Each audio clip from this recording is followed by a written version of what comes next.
शाळेच्या बसमध्येच विनयभंग करण्यात आलेला आहे।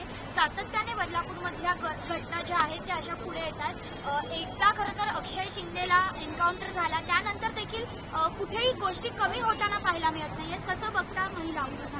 मला आता आपल्याकडनंच या विषयाची माहिती मिळाली। गंभीर घटना आहे। मला याच्यामध्ये एवढंच दिसतं की त्या मुलीवर अन्याय झालेला आहे आणि तिला न्याय मिळाला पाहिजे आणि ज्यांनी कोणी हे केलं त्याला कडक शिक्षा ही झाली पाहिजे। या घटना नाही व्हायला पाहिजे असंच मला वाटतं, पण शेवटी ह्या होत आहेत, लोकांमधली विकृती वाढते।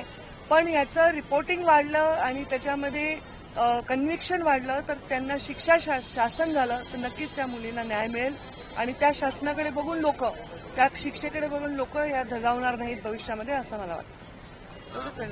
हवामान गुणवत्ता जी आहे ती सुधारली आहे। हो, मी म्हणलं ना काल तुम्हाला 2 दिवसात सुधारेल म्हणून। पुण्यात मात्र मी सांगितलं सुधारलं। पुण्यात अजूनही प्रदूषण आहे आणि हे पहा, आता कसं आहे, मुंबईचं हवामान मी म्हटलं होतं की दिवाळीच्या नंतरच्या वातावरणामुळे, टेम्परेचरमुळे आपल्याला ती क्लॅरिटी दिसत नव्हती, पण अत्यंत हानिकारक आहे। 400-500 असं काही नव्हतं, कधीही ते पोचलं नाही तेवढं। परंतु आता जे पुण्यामध्ये जी हवामानाची परिस्थिती, तिथे सुद्धा मी म्हटलं तसं कन्स्ट्रक्शन, काही डेव्हलपमेंटची कामं, आणि मुंबईला एक आपल्याला ब्लेसिंग आहे की समुद्रकिनारा आहे, त्यामुळे ते प्रदूषण तेवढं जाणवत नाही किंवा ते लवकर वाहून जातं तिकडनं, तर हे आपल्यासाठी एक ब्लेसिंग आहे।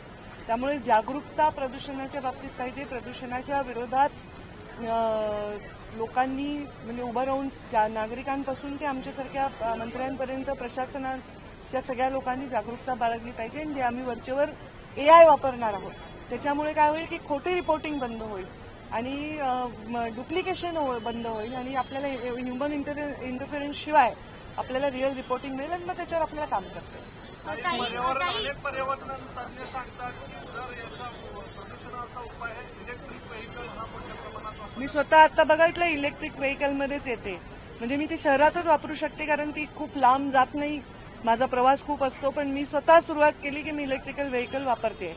त्याच्यामध्ये जास्तीत जास्त लोकांना मी म्हणून केलं तर माझ्या कार्यकर्त्यांनी पण घ्यायला सुरुवात केली, तर मी सगळ्या नेत्यांना म्हणेन की तुम्ही एक शहरामध्ये तरी इलेक्ट्रिकल व्हेकल वापरा।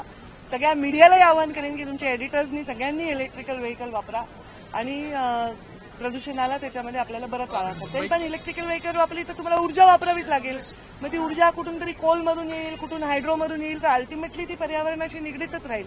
त्यामुळे आपली जागरूकता, आपलं दायित्व हे फार तेवढंच महत्वाचं आहे। मुंबईच्या महापौर रितू तावडे यांना घड्याळावरनं बरंच ट्रोल करण्यात आलं, त्याच्यावर मला हे विषय माहीत नाही, मी काही असं टिप्पणी करणार